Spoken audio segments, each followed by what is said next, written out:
makalibisang 5897.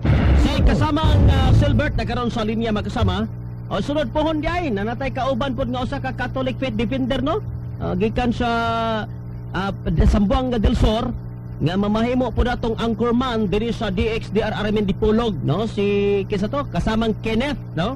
Basig madunggan niya sunod bulan, madunggan mo to siya ihulip na to ni kasamang Ariel no. Banggiitan po tong komentarista usa ka Catholic faith defender magkasama nga gikan sa Zamboanga Zamboanga del Sur.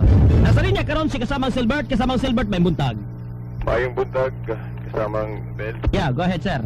Okay, kini nga issue sukat pa sa una kay balo naman ta nga ang simbahan very firm, ligon gyud siyang baruganan nga dili pwede na to usbon ang balaod sa kahitasan. Makasabot man ta sa sentimento sa atong mga igsuong mga homosexual samang Mel no? Makasabot ta ana kay tao gud ta. Pero atong hinumduman nga kanang pagbati nga ingon ana wala gyud na siya luna sa kanabang tagaan nato ang gusto nato o say dikta sa atong pagbati ana unang-una tungod kay wala man koy gihimo ang Ginoo para gyud nato ana. Kay by lucky ra man gyud na wala man gyud na ingong third sex kay kana inventor ra man gyud na sa tao kanang word nga third sex murag gunahuna ra ginataman.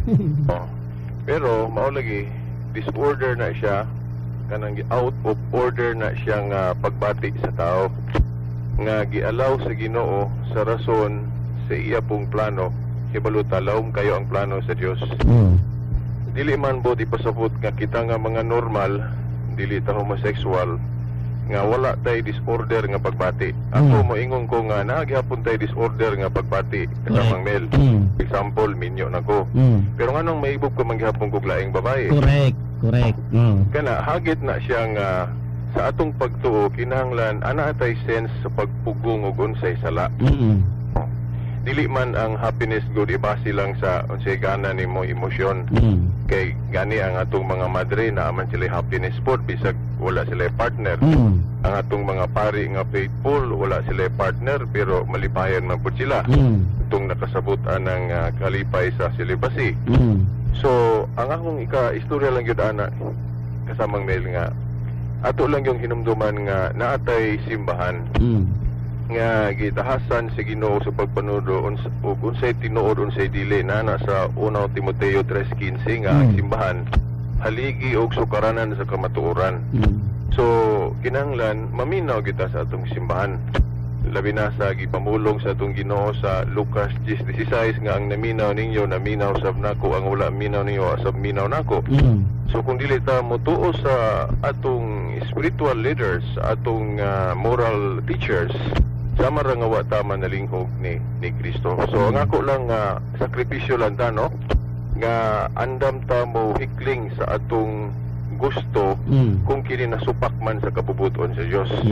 Sa raguna sa kalipay nga iyag yung ihatag nato kung mutuman ta sa iyang sugo. Ang sa katapusan lami man i-explain og ayo pero murag dili ni panahon dili ni binyo nga akong i-explain og ayo kinahanglan mo pero lang. Sa Domingo siguro pod kanang kasamang Silbert mas may ma-explain pod nimo no sa imong programa no.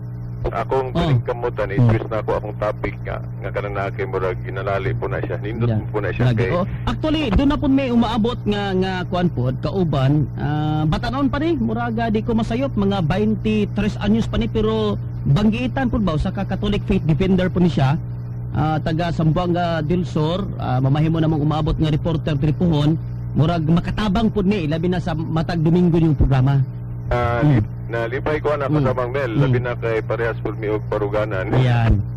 O mao lagi na nga atong kuan ako maluoy man kuan ang atong mga igsuon nga homosexual kay kana dili po ni siya yun no. Murag kuan ra man gyud na murag makonsider man gyud na siya brother no ka murag pagbati ra man gyud pero unsaon man gyud ging ana man gyud lang pagbati di ba? Yeah, pero kinahanglan gyud sila nga ato gyud silang higugmaon gihapon ato silang tabangan unsaon pag-handling na actually naara gyud na siya sa pag-handle kasamang Mel kay inani man gud ang barugan ng simbahan kumpay lang gamay ha nga ang pagka-homosexual dili gyud na siya sala.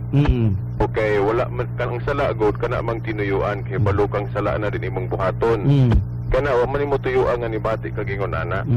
So abnormality lang na siya, resulta man gud na sa mga kasalanan sa una pa natong ginikanan nga iyan ang gialaw nga mahitabo na. Pero ang solusyon ana is to trust God nga kinahanglan pugnan yun nato na siya. Yan. So ang sala dili ingon nga sa iyang pagkabayot o pagkatumboy kundi ang sala katong usa iyang buhaton. Ak na. Yan. Ak ana mo Sala sala. na. Pero kung imo nang mapugnan, dili gyud na siya sala. Yan. Kaya sa pananglit ako, minyo na ko, may bukog laing babae, sinanglan pugnan yun ako na siya, kaya out of order man na siya. Correct. So, mao na siya kasamang Mel. Kana lang, daghang salamat. Okay, salamat kayo. Ni kasama ang Silbert. Straight to the point. Pabalik magkasama ato ning isgutan, ipadayon nato, no? Inyong reaksyon ug opinion atong basahon magkasama nga gibang text sa tuwang mga cellphone number magkasama dinhi sa istasyon sa DXDR. Stand by. Matalinong talakayan. Diretsahan. Oras magkasama tatak alas 6:40.